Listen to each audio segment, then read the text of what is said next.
Welcome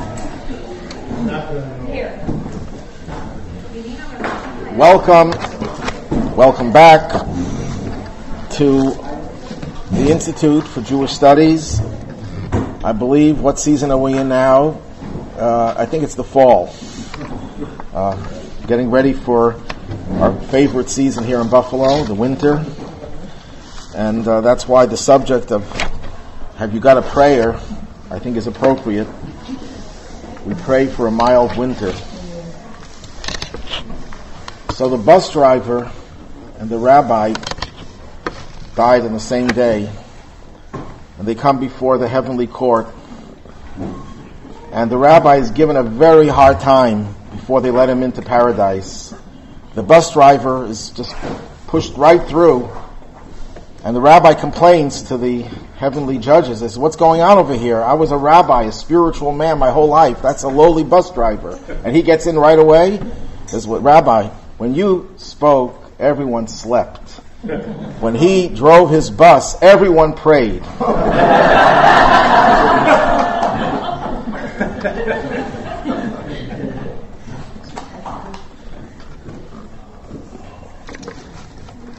Everyone prays.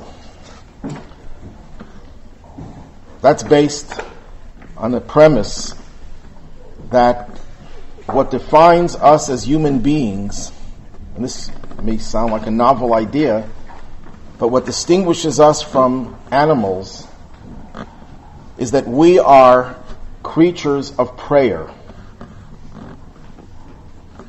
We have this unique ability to express ourselves in a way that we try to reach out to that which is beyond us.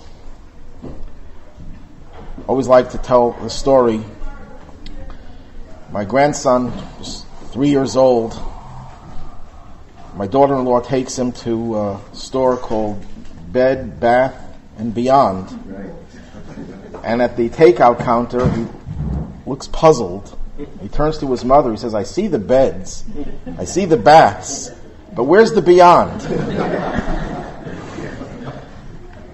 That's what prayer is. Prayer is our search for the beyond. And that is an integral part of being human. Sometimes we look for it in the wrong places, the wrong way. But prayer is the channel through which a human being expresses his or her humanity. Prayer is the most human expression. It's interesting, in the Talmud, when it talks about the various types of damages that a human being could cause and for which he has to pay, one of the 4 types of torts, of damages, is called maveh. And it's a very vague and it's a word that really is never used any place in the entire Talmud. And the Talmud asks, what does that word mean? And it says it means a human being who causes damage, as opposed to your animal causing damage, or as opposed to your digging a pit in the street where your actions indirectly cause damage. Maveh is where a human being directly does something damaging. And the Talmud says, well, how do you get human from the word maveh? Anyone who knows Hebrew here, they never heard that word being used in modern Hebrew and in classical Hebrew, that the word maveh should mean human being. And the Talmud answers by quoting a verse in Isaiah. And this is the verse says in translation, says the watchman, that's God, morning comes. Morning means the future when the world will become a perfect world in the Messianic age. And also night. And then we have the time when people will be judged in the future. If you seek, if you call out and look to get closer to God, seek, you shall seek. The word for seeking is in Hebrew the same root as the word maveh. And therefore maveh means human being. It was always the most strange passage in the Talmud, that it found some very vague term that has a meaning as seeking or requesting and searching. And that describes what a human being is in the context of a human being causing damage. So how do we understand that? What I think the Talmud was trying to say is that a human being is not a creature that causes damage because a human being wants to cause damage. That's not the natural state of a human being. The natural state of a human being is not a damager, is not a mazik. A mazik is Hebrew for someone who causes damage. That's not our natural state. Our natural state is to be a seeker. Our natural state is to look beyond. Our natural state is to pray, is to have a relationship with God. What human beings often do is they take their positive energy and they use it the wrong way, to the point where they even become destructive. For example, a person has ambition, wants to become a much more accomplished individual. Well, in the ideal state, what does that mean to become an accomplished individual? It doesn't mean becoming the CEO of a major corporation. That's nice, but that's not what we mean by accomplished. For a human being, accomplished means that he or she rises above the level of humanity, that you connect to something higher, to God. That's the only way you really accomplish. But because we are vested, our soul is vested in a body, and we have physical needs and physical drives, what that does is it distorts the soul's true desire, and instead of the ambition to get more godly, our ambition makes us more megalomaniac. We become control freaks. We have to control others, and we don't care about others to the point where we will cause damage. So that's what the rabbis of the Talmud were trying to tell us. A human being causes damage, not because a human being is a damaging creature. We are not damaging creatures. We are godly creatures. We are seekers. We are prayerful creatures. But we sometimes could swap and exchange the positive seeking for something that will become destructive because we're using our desire to achieve higher goals as a way of becoming more powerful so we can control and harm others. That's what I think the Talmud was trying to suggest with this use of the word mave as opposed to the Hebrew word for human being, which is adam or ish or whatever other words that are often used. So what is the reason why we pray? The question was asked before, and I'm going to get to it. Prayer is something that should come from the heart. And yet there's so much in prayers that are based on a formula that we have to say this prayer followed by that prayer, by a third prayer, and we could go on and on. If you ever see a prayer book, it can be 600 pages thick. And people are just saying prayers over and over again. What's the purpose in doing that? We'll get to that eventually. But meanwhile, let's just focus on the concept of prayer before we get into the formula of prayer. And this is all by way of introduction to the ultimate prayer, which is called the Shemona Esrei, or the Amidah, which we'll get into later. Prayer is there to change our focus. Just like the Shabbos, the Sabbath. All week long, we're busy working. Not because we have to support ourselves, but that's the way God created the world. He wants us to be involved with creation, to contribute, to become partners. But in order to become partners in creation, we have to engage the physical world. We have to work. We have to involve our talents. And we forget sometimes who we really are. But we were put here by a higher being. So we have one day of the week, the Shabbos, which enables us to change our focus. All of a sudden, everything is off limits that we do during the week. We don't drive. We don't turn lights on. We don't write. We don't go to work. Unless you're a rabbi, of course. Then we're just changing our whole focus. It just transforms us not into a an unnatural being, that's our natural state. Shabbos is our natural state. The Hebrew word Shabbos, Shabbat, has the letters that if you rearrange it reads Tashev, return. Return to your natural state. But you know what? 6 days of being unnatural and having only 1 day of being natural is not a good solution. You have to have Shabbos every day. So what do? How do we have Shabbos every day? Prayer. The daily prayers are the Shabbos of the weekdays. That's the time of the day when we're able to divorce ourselves from the mundane, from the ordinary, the commonplace aspects of our lives, which are the deviation from our natural state. Our natural state of our soul is to be in a Shabbos mode. No, now they have ovens that the large manufacturers have that have a Shabbos mode, that you don't have to do anything. But we are the Shabbos mode all week. That's who we are. And we turn on a weekday mode, which is our unnatural state. So prayer is returning to who we really are. That's our natural state. When a person just mumbles words, it's tedious. It's not meaningful.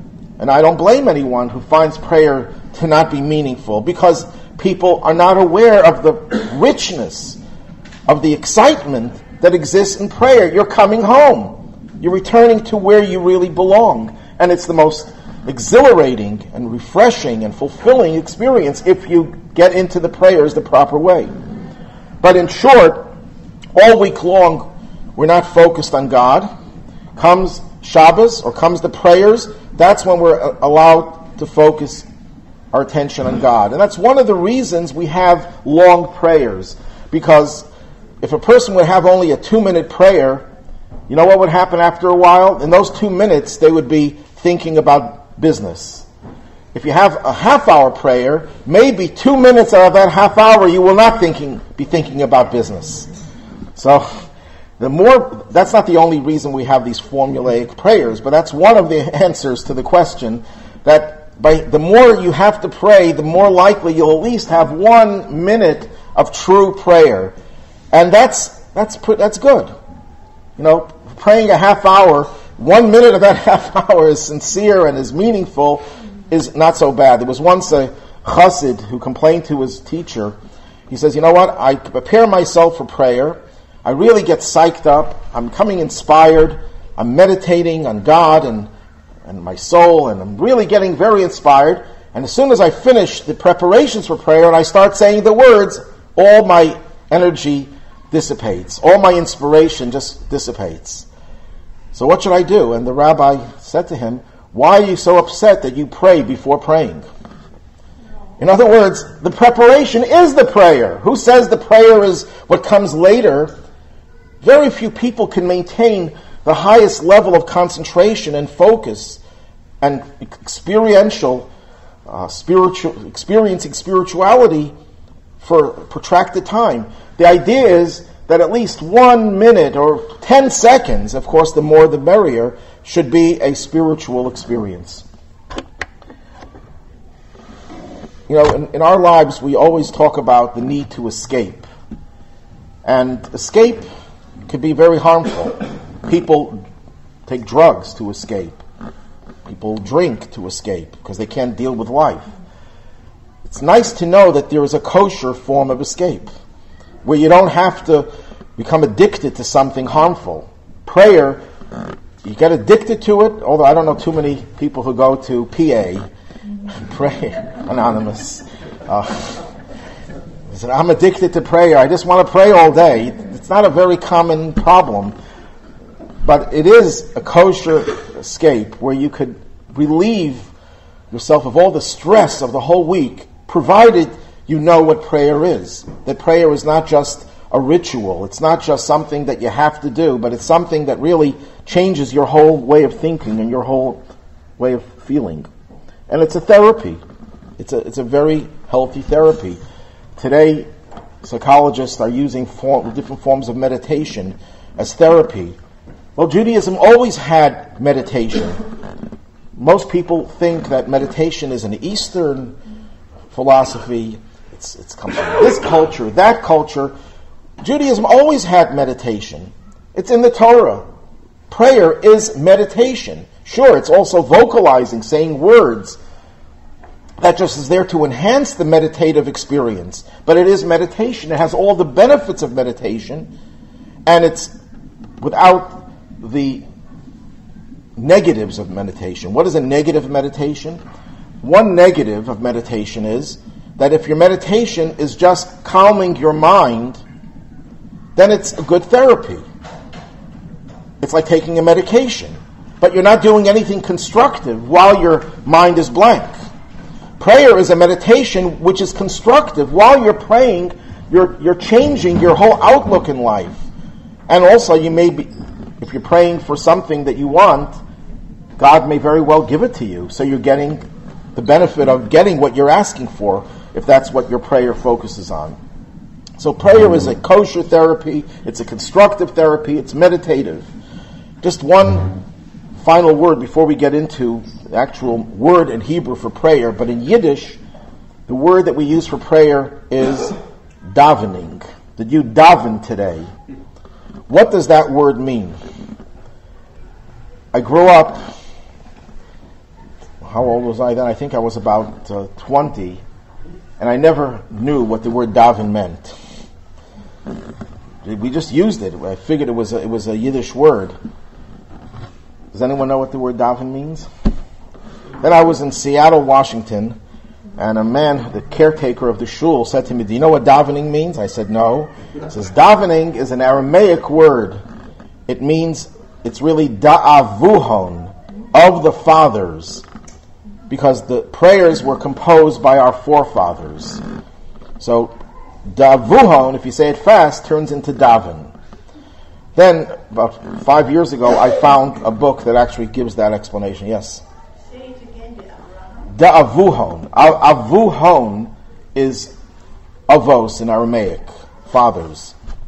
De is of the fathers. So daven is really, this is the Father's prayer. This is the prayer that we got from our fathers, from our forefathers, and we'll get into that soon. Another theory I once read, later years, that in Hebrew the word for movement of the lips that is associated with prayer is dovev. Dovev siftei yishenim, the movement of the lips of those who are asleep. So prayer in Judaism, though it's meditative, is also a physical activity. You have to say the words. You meditate and say the words that go along with that meditation. Because in Judaism we know, and this has now been borne out by science, that the more you physically act out certain ideas and feelings, the deeper the effect it has. I remember, and I told this many times, that when I was a kid, in the morning we had Jewish studies, and our teacher would tell us, when you read the text, say the words, move your lips and say the words, vocalize them. Then we went to the secular studies in the afternoon, and the teacher says, don't move your lips, just read with your eyes. So we were very confused. Actually, we're not confused. We knew that in Judaism you move your lips, and secularism you don't move your lips.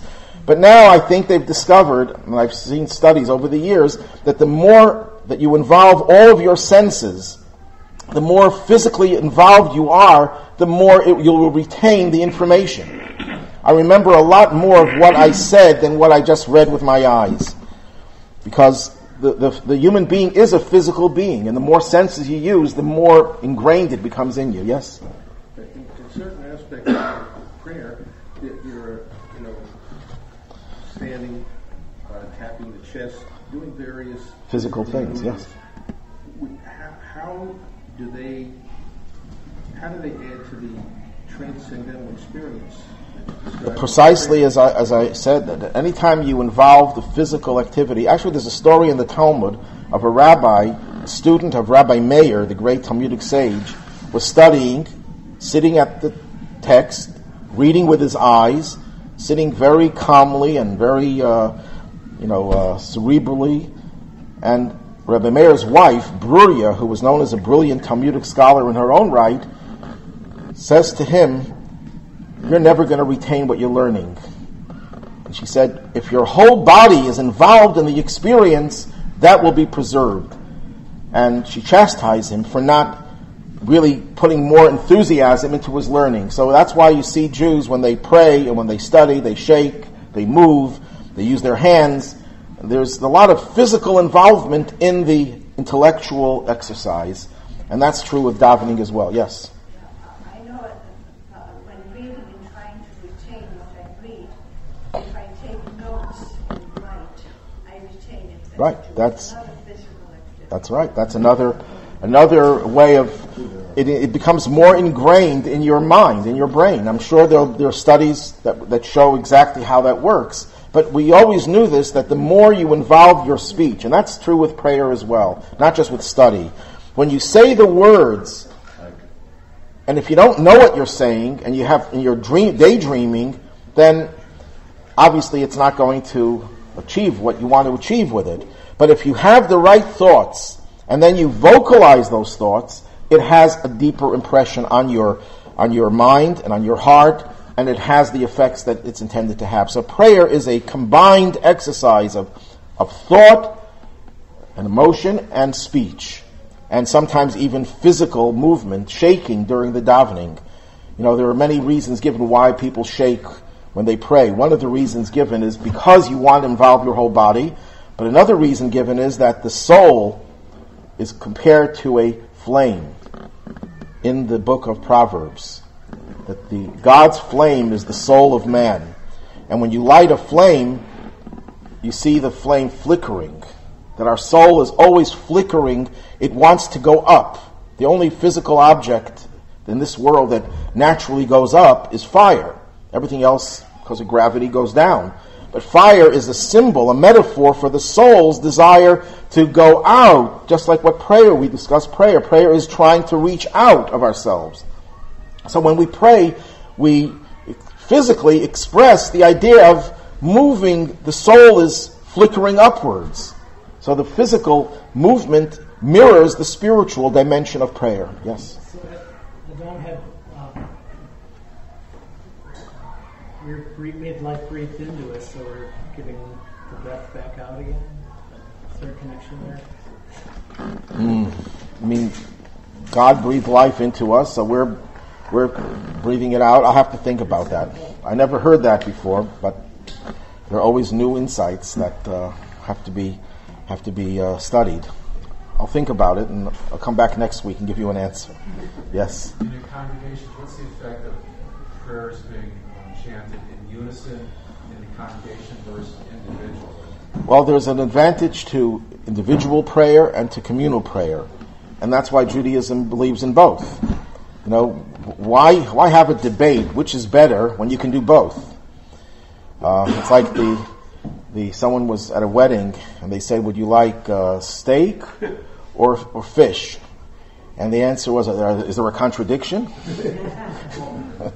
I want both.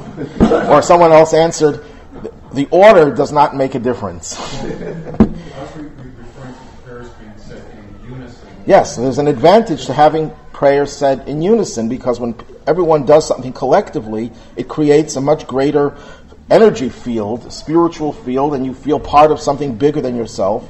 So there's an advantage to communal prayer where everyone is joining in the prayers, but there's also an advantage to doing something privately where you could concentrate on your own thoughts and your own internal spirituality and relate to yourself in a more meaningful way. So Judaism says, by all means, do both.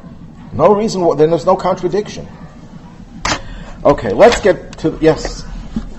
I just wonder if you could comment on some prayers you sit, some prayers you stand. That's the confused people. Will the congregation please stand? No, you can sit. Actually, it's good exercise. Some rabbi was into physical fitness, and he decided, well, the simple answer to that question is that the more important prayers we are supposed to stand for. Now, how do you determine which is more important? That's an interesting question, and maybe when we'll get what we're doing the Shemona Esrei. Shemona Esrei is called the Amidah, the standing prayer, because that is the most important prayer. But there are other prayers that Actually, we're supposed to sit, ideally. You could stand, but preferably sit. The Shema, which is considered to be the second most important prayer in Judaism, and some people say it's equal or even more important than the Shemona Esrei. According to Kabbalah, you're supposed to sit when you say the Shema. And when we study the Shema again, we'll talk about why you're supposed to sit there. But usually the standing reflects the importance of that prayer. In the Shemona Esrei in particular, it's the prayer that we stand before God. We're in His presence. We're not talking about Him, we're talking to Him. And when you're talking to the King, you stand. So that's the main reason. The more direct your prayer is, the more you have to show respect by standing. Now, the Hebrew word for prayer is tefillah. The Yiddish word is daven, which I just explained. But either it means from the fathers or the movement of the lips. But the Hebrew word is tefillah. And it's really not the right translation. Prayer is not a translation of the word tefillah. Because prayer has the connotation of, and this I think is the root of the word prayer. If you go back to the etymology, the source of the word prayer, it's related to the idea of petitioning, making a request. Now, although I wrote here it's a mistranslation, it's not wrong to associate tefillah with prayer. It just doesn't capture the full meaning of the word tefillah. That's one of the problems with the English translation of the Torah. Even if it's an accurate translation, and there are some very good translations, it is completely lacking because it only gives you one nuance of the word. And that's probably true about any translation, but especially when it comes to Hebrew. Hebrew is a very concise language. There are not too many words in Hebrew. The English dictionary, the unabridged dictionary, you have to be a weightlifter to pick it up. But a Hebrew dictionary, talk about classical Hebrew, because modern Hebrew has just incorporated every word in English. Televisia. I mean, that's television. I mean, they just took English words and they Hebraicized them. But real Hebrew, you can fit into a small little book. There's not a big dictionary, because Hebrew, every word can have so many different meanings, and it's not that they're diverse meanings, they're all related, but they're different nuances. Sometimes you have that in English as well, where one word could have several different meanings. But in Hebrew, it's the most common thing. So how can you translate Hebrew? You can't. You can only give one shade of meaning. And the same thing is true with tefillah. Tefillah has several shades of meaning. But if we get to the root of the word tefillah, there are two roots. One root is from the word palel, which means palel. Palel, which is to judge. Who is judging whom? We are judging ourselves. Prayer is introspective. Prayer, or tefillah, is not just where you come to God and say, God, I need a new computer. I need a new car. I like a sports car this time. That's not the extent of prayer. There's a part of that in prayer, but that's not the extent of it. Prayer is a time of self-examination where you start focusing on yourself, your own worthiness. If you're asking God for something, you want to show that you're worthy. And even if you're not asking Him for something, a Jew, a human being, has to constantly introspect. And prayer is a time of introspection, and judging yourself. But it also has a relationship with another Hebrew word. Tofel in Hebrew means to paste or to bond. Actually, in the Torah, when Rachel's handmaiden, Bilhah, has a child, Naphtali. Anyone here with the name Naphtali? No. But that's a Hebrew name, common Hebrew name. And the root of that word is, I'm now joined, I'm now equal to my sisters, she said. So the word is related, the word tefillah has the same root, or in the Mishnah you have the word hatofel klecheres. If you take broken pieces of pottery and you paste them together, it uses the same root as the word tefillah. So what is prayer? It's a time of bonding. You're bonding with God. You're bonding with the divine. Not just thinking about God, speaking about or to God, but also bonding with Him. It's a process. And sometimes it could take a lifetime of growth and development in prayer before you really feel that bond. But whether you feel it or not, it is a time of bonding. So that's really what prayer is. So prayer is self-examination. Prayer is reaching out to something higher and connecting to it. But prayer is also asking God for our needs.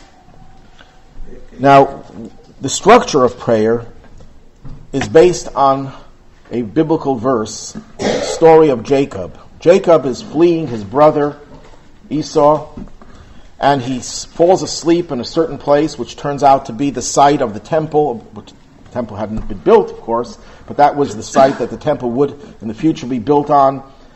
And he falls asleep, and he has this dream in which he sees a ladder on the ground reaching up to the heavens. And he sees angels going up and angels going down. Obviously, the Torah wouldn't be telling us about a person's dream if it was a meaningless dream. What was this dream all about? So the Zohar says the word for here ladder, sulam, da tsulosa. This means prayer. This means prayer. The ladder that Jacob saw, he was seeing the process of prayer. Because if you'll notice something a little bit strange, where do angels reside if you have to find a place for them? Metaphorically, angels don't occupy space. But angels are in the heavens. And we are here on earth. So if you have a dream of angels, they come down and then they go up. But here the angels were going up and then down. So it seems the order it's out of order. Angels should be coming down first and then going up. Instead, the dream, he sees the angels going up and then coming down. Well, the answer is because in prayer, the angels means the energies that we bring to prayer takes us up. We rise to a higher level. We go through a progression of levels.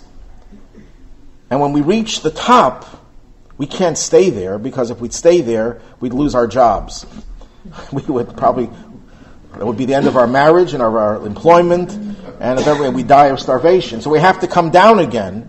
So we have the angels going up, and then the angels coming down, bringing the energy down into the world that we inhabit most of the time. So the angels go up, and the angels go down. There's a midrash that also says that the ladder, which had 4 rungs on it. Why 4 rungs? Most ladders today have 4 rungs. I don't know. What is this? Anyone? The standard ladder? Is there any such thing as a standard ladder? No. But anyhow, in Jewish literature, ladders are 4-runged ladders. And the 4 rungs of the ladder represent the 4 stages in our daily prayers. And that when you pray, you go from stage 1 to stage 2 to stage 3 to stage 4. That each stage is another spiritual realm, another spiritual world, if you will. And you reach the top, that's the Shemona Esrei. That's the prayer that we're going to be studying the rest of this semester. That's the top of the ladder. And then once you reach the top, you then have to go down. And then that's why the prayers that follow the Shemona Esrei take us from the top, from the peak, down to the earth again. There's also another midrash that says that the 4 rungs of the ladder represent the 4 nations that enslaved the Jewish people or put them into exile. After the exodus from Egypt, we went through 4, Egypt was like the prototype, and then we went 4 different exiles. These 4 exiles are the Babylonian exile. The Babylonian king destroyed the first temple. Then we had the Persian exile. Then we had the Greek exile, and then the Roman exile. The Roman exile is everything that happened from the time the Second Temple was destroyed until the present day and age, is all lumped together as the Roman exile. And each of these exiles represents a different assault on our spiritual lives.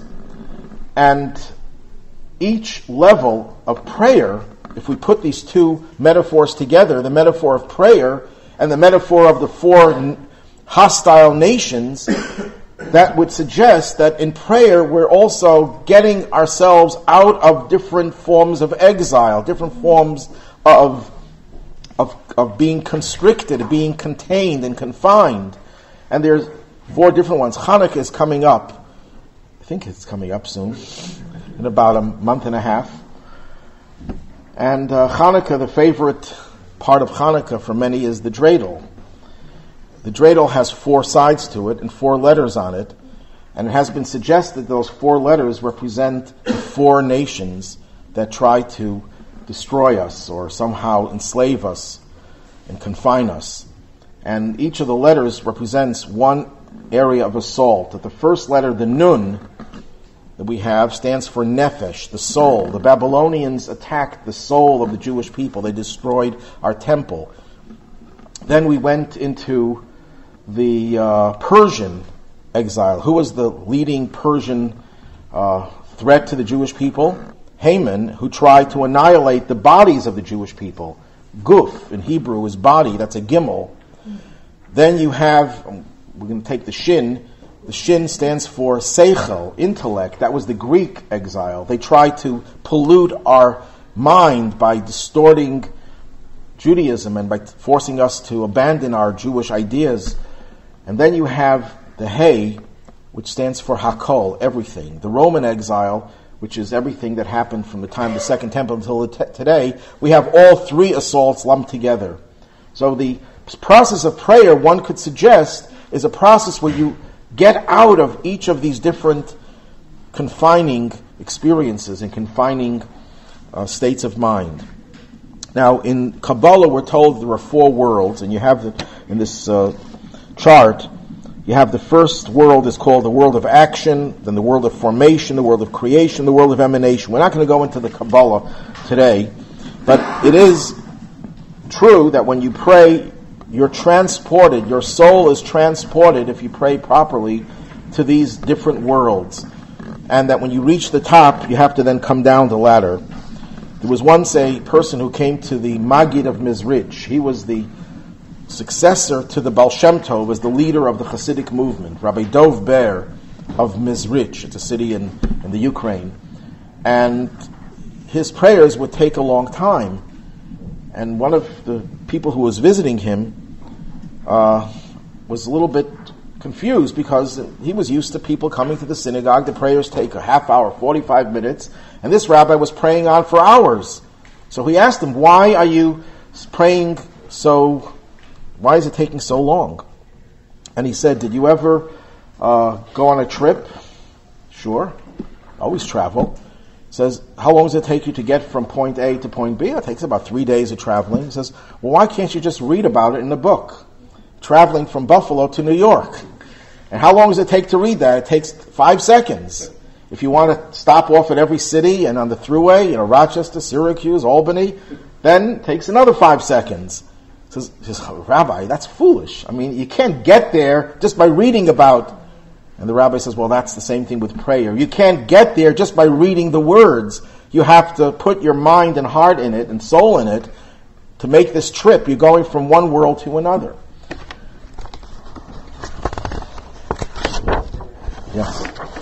These 4, is it coincidence where with the different levels of interpretation, Drash and Shach and all that? Yeah, you're referring to the 4 levels of interpretation. In Judaism, and especially if you study Kabbalah, No relation to this. it is related. Everything is related because those 4 levels of interpretation parallel the 4 worlds. The 4 sons in the Haggadah parallel the 4 worlds. The 4 questions in the Haggadah parallel the 4 worlds. The 4 letters of God's name parallel these 4 worlds. In Judaism, in Kabbalah, the number 4 is expressive of the means through which the divine connects to this world, and that manifests itself in every area of life. In fact, I was once mentioning this in a class, and there was a physician there, a gastroenterologist, who said that there's also, and you're probably able to explain this better than I could, that there's also 4 different stages. There's 4 stages in the development of an idea till it's finally transmitted.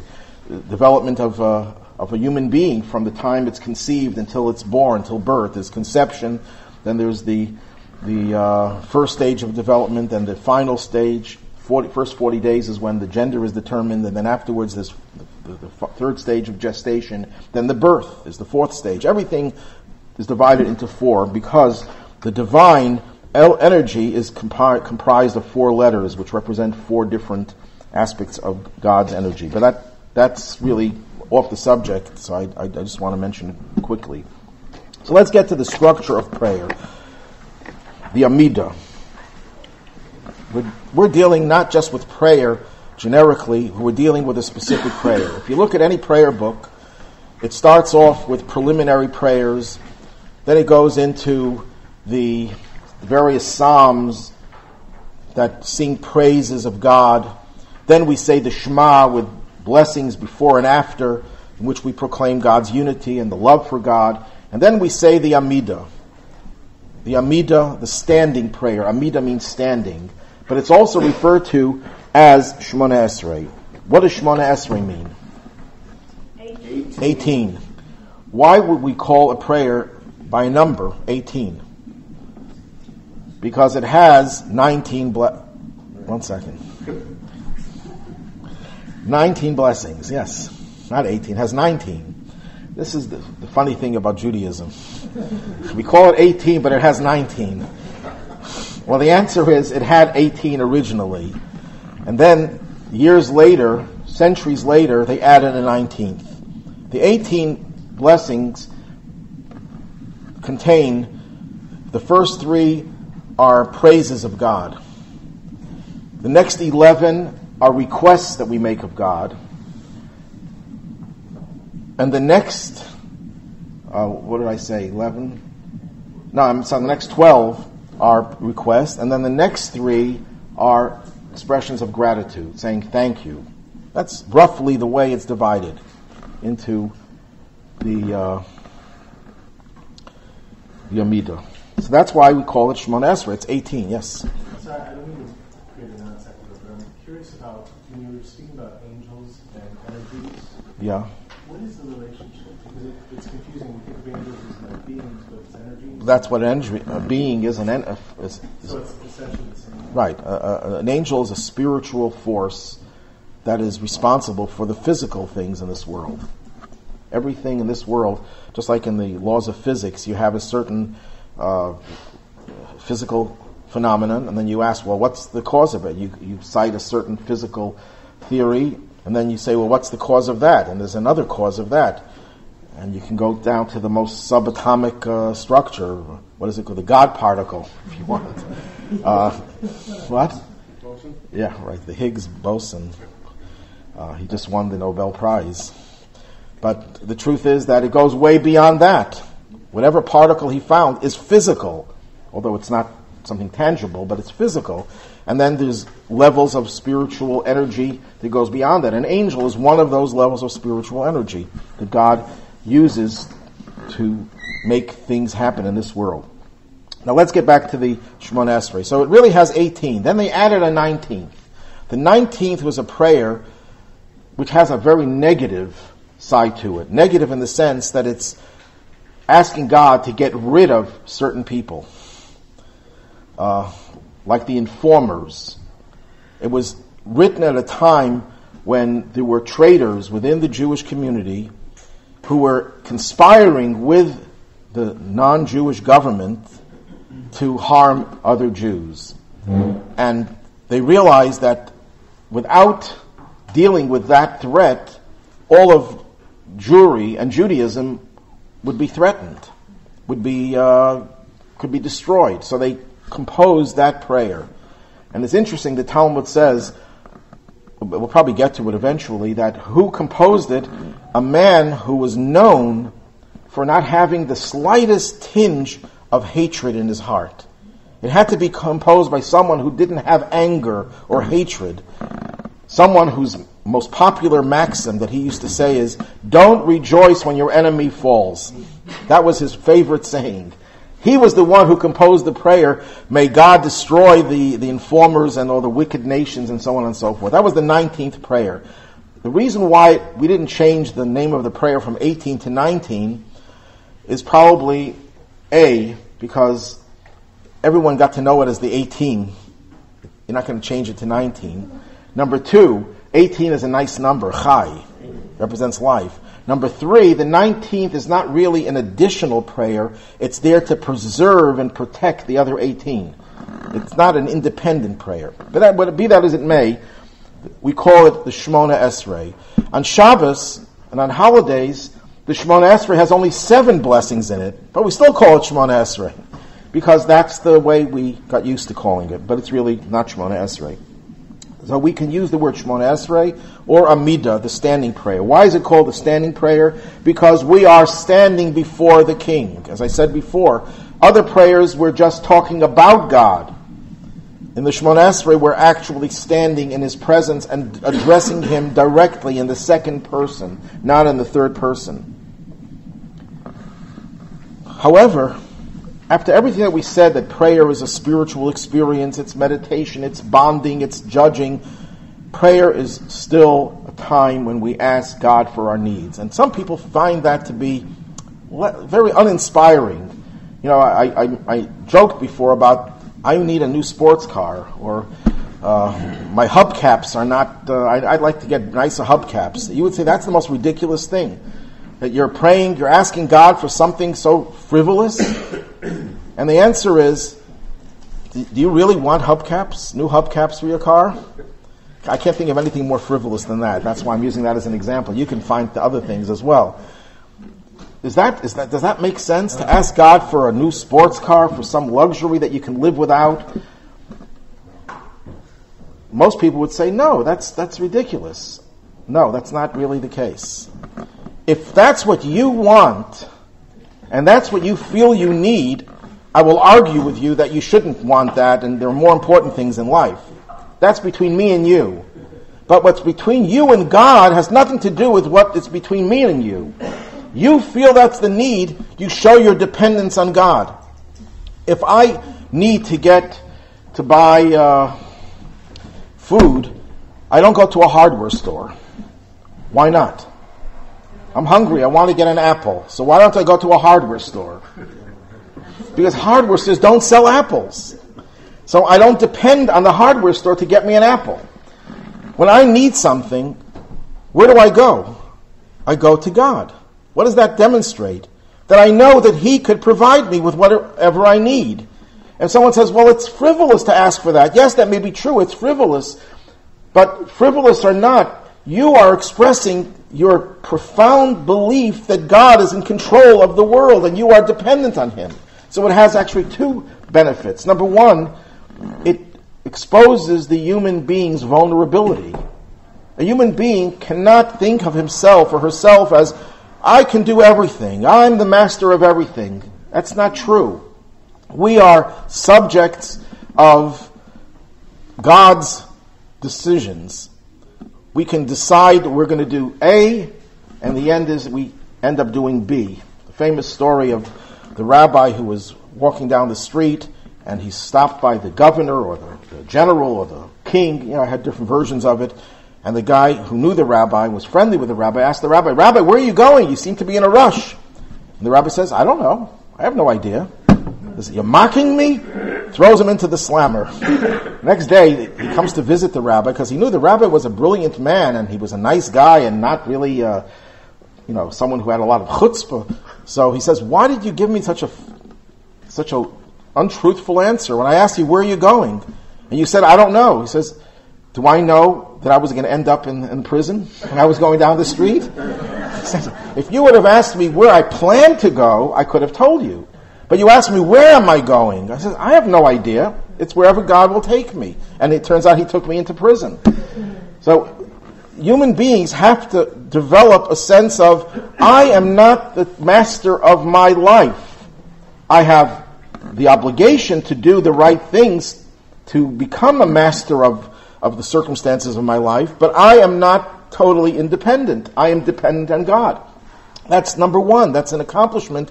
So even when you're asking for something frivolous, which we would try to dissuade the person from wanting such frivolous things, but if that's what you want, and that's where you are, you show your dependence on God, that you're not your master.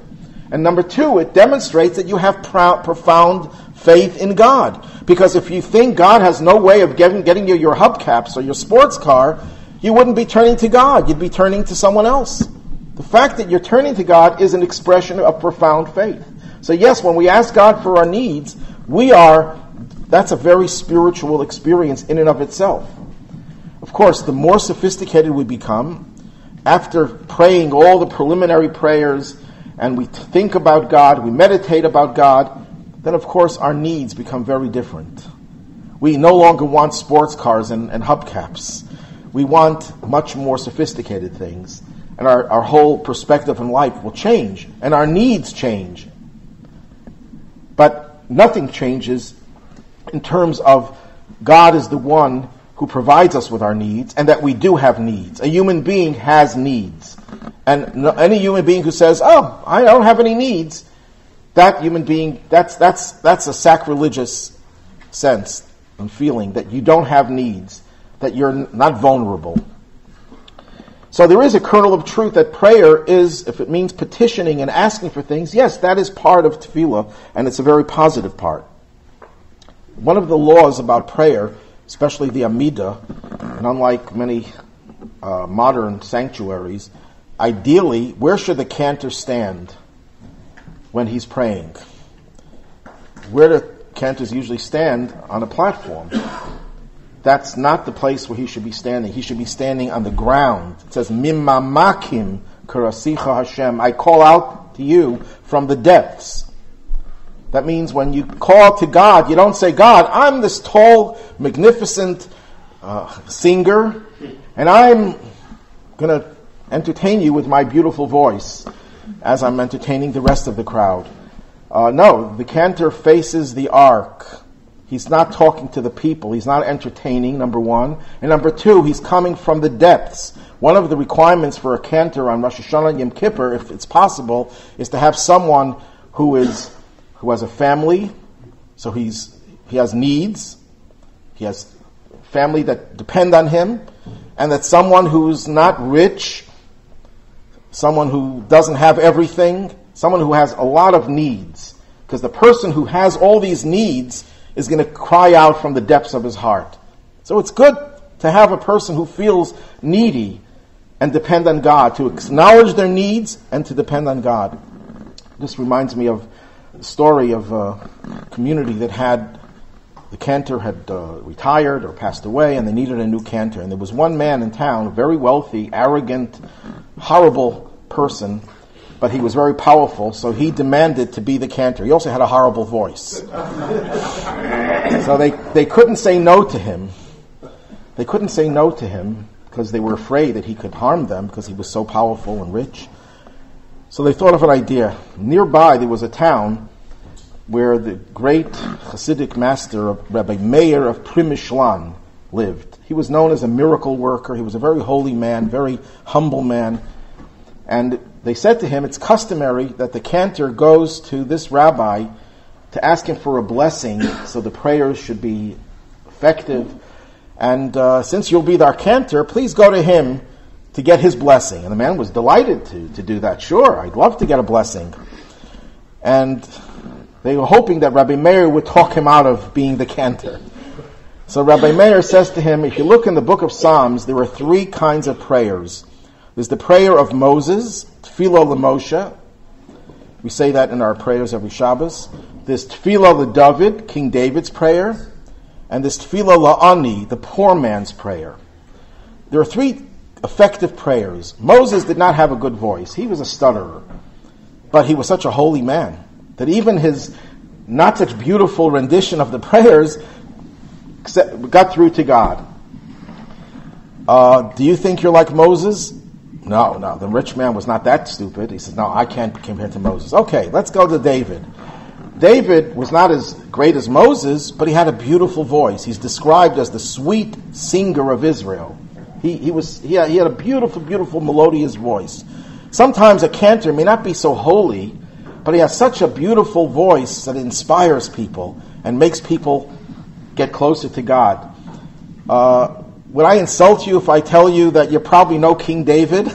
He says, no, I'm not. I know that I don't have a voice like King David. I have a good voice, but not like King David. He says, well, you're not King David. But then there's another kind of prayer, the prayer of the poor man. The poor man is not holy. He He doesn't have a good voice, but he has a broken heart. And his prayers are really sincere.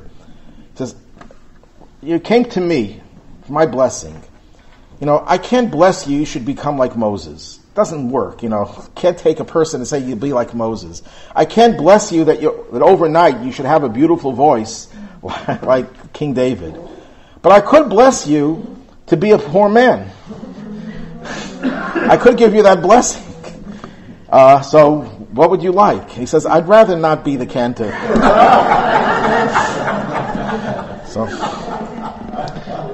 So the poor man's prayer is the deepest type of prayer because it's the person who shows utter dependency on God and he comes from the depths of his heart. Now, in the Amidah, in the Shemona Esrei, as I mentioned, we have three parts. We have the praises, we have the petitions, requests, and we have the expressions of gratitude. Let's start with the praises. And the classic question is asked, why does God need our praise? We know why we have to praise people. We know why we have to say nice things to people about themselves, because that's what, shows our appreciation for the people. But why do we have to praise God? Why does God need our praises? When we tell God, God, you're awesome. Nowadays that doesn't mean very much. God, you're the greatest. Does God feel good because we said that? So there are two approaches to that question. The first approach, the classic approach that Maimonides gives and others, that God does not need our praises, period. It's obvious. He doesn't need our praises. We need to know God's praises. When we're praising God, we're not trying to get Him to like us because we praised Him, but we're becoming aware of God by praising Him. Because God is an abstraction to us until we start saying His praises. When we say God is almighty, we say He is the creator, we say He is the benevolent one, we talk about all of the characteristics, all of the attributes of God or God's behavior. That's what gets us to have a deeper appreciation for God. And then when we start asking for our needs, it's a very different type of request. Because the request, let's say someone needs recovery from illness. There are two ways of looking at that. One way of looking at that is a person is sick and they want to get better, which is fine. And it shows dependency on God. Another way we could look at that is that when you're asking to become healthy, you're saying, I want the world to see that God is involved in His world and that He's changing the world and He's making sick people healthy. I want the world to see that God is in control and He's taking poor people and giving them sustenance. I want the world to see how God is in control. So your petitions are not just selfish requests, which is not bad, but it's on a very low level. But the requests are actually an extension of the praises.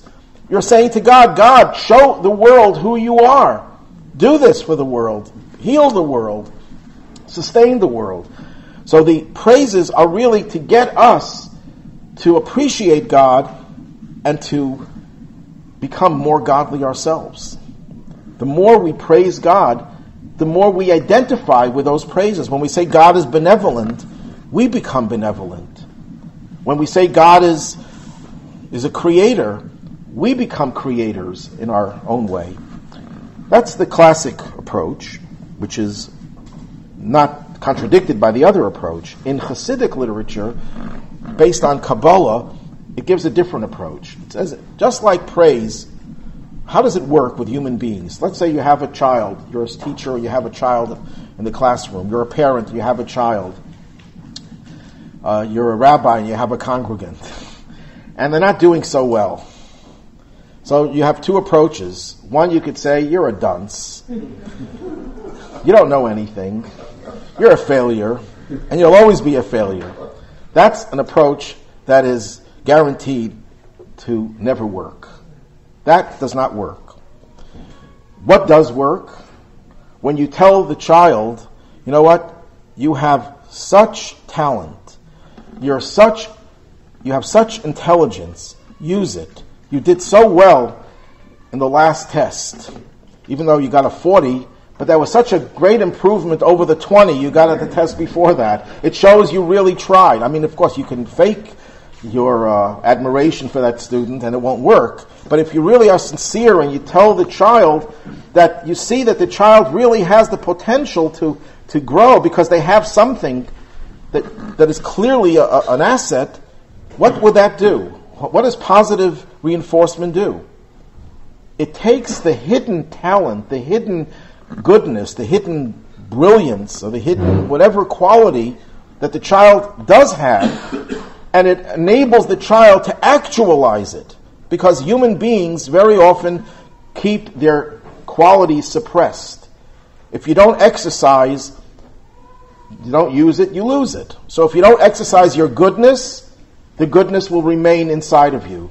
There are certain people who are the most wonderful people, but because they don't have an opportunity to do good, what happens is their goodness becomes rusty and they don't really express their goodness. You have to dust it off. You have to make sure that they don't allow their qualities to remain dormant, to remain latent within them. So praise has the power, especially when it's verbalized, because speech in Kabbalah is the element that reveals the hidden.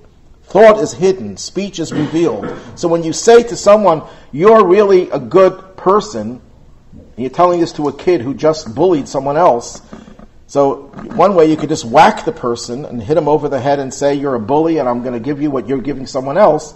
That's not going to change the bully.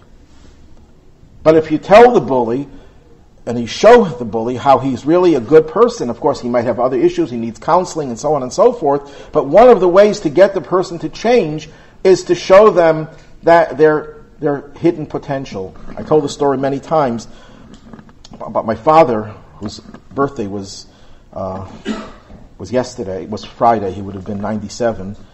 So when he was once walking home Friday night from shul, and of course on Shabbos he wouldn't carry anything, he was accosted by a young boy, probably 12, 13, with a gun, and he demanded money. And my father's response to him was, instead of telling him the intricacies of the laws of Shabbos, which probably wouldn't have worked, he said to the kid, "You're a good kid." And the kid says, "No, I'm bad." And then my father says to him, "You have a minister?" I said, "Yes." He says, "What do you think your minister would think if he knew what you're doing right now?" And the kid just hung his head in shame and walked away. But I think what worked, if you ask me what worked, what got the kid to change, the answer is both things.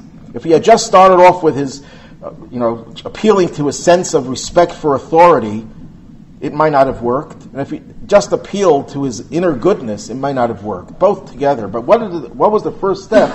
By telling the kid, "You're good," and the fact that the kid said, "No, I'm bad," that was a very great revelation. The fact that the kid knows that what he's doing is wrong, that itself is a positive. How many people don't admit? It was just a case of a bullying where a girl committed suicide, and the ones who bullied her said, "I don't care." No remorse, no feeling. That's a sign that person's goodness is so covered up. It's very tough case. But when a kid says, "No, I know I'm bad," my father got to that kid and helped the kid activate the goodness that was there. And by appealing to the higher authority in the child's life, that clinched it. But that's what you have to do. You have to appeal to the person's goodness. If the person is so rotten that there's no goodness whatsoever, which is a very unusual thing, then praise won't work. If the kid is really very, very limited intellectually, and you tell the kid, "You're another Einstein," I doubt very much that it will work. But if there is the potential, and it usually is true, the praise, as long as it's not exaggerated praise, as long as it's not insincere, that will help to actualize those qualities. So how does this apply to God? God works in a similar way that we work with our children, with our students. God is the repository of all good things, of life, and all the good things that are in life. But God, by design, keeps those things concealed. When we praise God, God doesn't need the praise, but that helps to actualize those hidden godly resources, so that those resources become a reality in our lives. So when we say, God, you're a healer of all flesh, God, you're mighty, you're awesome, you're kind, you're powerful, what that does is actualizes God's attributes of kindness. God transcends his attributes, and those attributes are just a potential within him. Our praise, that's what God decided to do when he created the world, to make him reveal his qualities through our efforts, through our actions. We make God the good God. We make God the benevolent God. We make God the sustaining God and the healing God through our actions. That's one of the beautiful and unique aspects of Judaism, that God doesn't do everything for us. We do everything for God.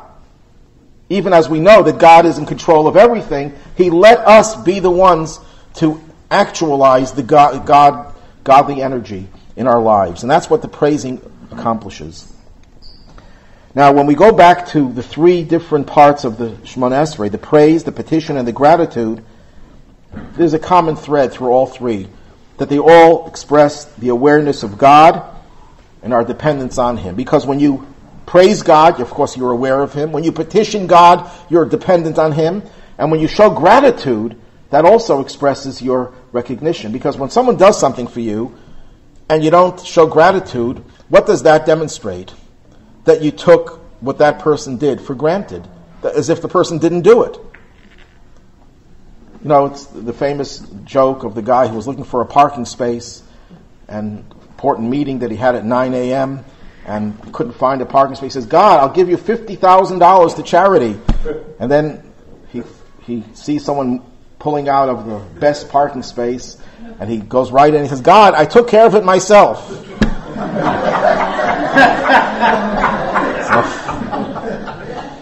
That's what showing a lack of gratitude is, that God, you didn't do it, I did it. There's a famous story in the Talmud. Actually, there are two such stories. One story is of Bar Kokhba, the famous Jewish general who almost defeated the Romans, and people thought he was the Messiah. And at one point, which was the beginning of his downfall, he says to God, God, I don't want your help, just don't hinder me. What he was trying to say is, you know, you gave me power, I know how to deal with it. I don't need you. That's what lack of gratitude is. You're saying, I can do it myself. I don't need the other person. I don't need God. I don't need the other. So when you show gratitude, that's another way of showing your relationship with God. So there's three ways. Through praise. There are people who can't praise other people. They just can't. They can't say something good about someone else. They can thank them, but they can't praise them. There are people who could praise, but can't show their dependence on them. They won't ask him for anything. No, I won't ask you for anything. I don't want to lower myself. I have pride.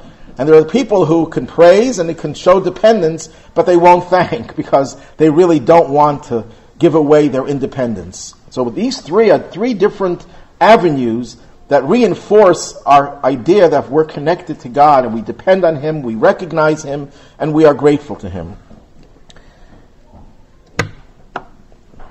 Now, the question here is, in the Amidah, we're on the highest rung of the ladder, we're standing in the highest world, we're standing right in front of God, and what do? We're asking him for material things. Okay, maybe we're not asking for hubcaps and sports cars, but we're asking him for material things. Shouldn't we be above that? Shouldn't we be in the transcendent mode? I mean, if you go to any religious order, the most spiritual people are the most ascetic people. They will not engage in any type of physical pleasure. They will be divorced from the world. They will be celibate. They won't speak. They'll be like hermits, and they have no necessities. They have the most bare necessities taken care of. They have barely any wardrobe, or they hardly eat anything. They're just totally spiritual.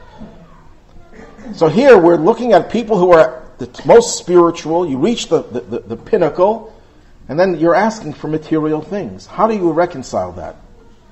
The Rabbi once answered that question by referring to a famous story that we read on Rosh Hashanah, where Hannah prays in the temple for a child. And she's praying so fervently, although she didn't say the words out loud. That's the basis of the law, that you're not supposed to say the Shemona Esrei out loud. You verbalize it, but very quietly. But she's saying it with such fervor that the high priest, Eli, says to her, "You're drunk. Why are you standing here in the temple intoxicated?" And she says, "No, I'm not drunk. I'm a woman with a very powerful soul, and I'm pouring out my heart to God." And then Eli says, he gives her a blessing that you're right, and he blesses her to have a child. And she has, of course, the child Shmuel, the prophet Samuel, who was the one who anointed the first Jewish kings, Saul and King David, and one of the greatest Jewish personalities of all times.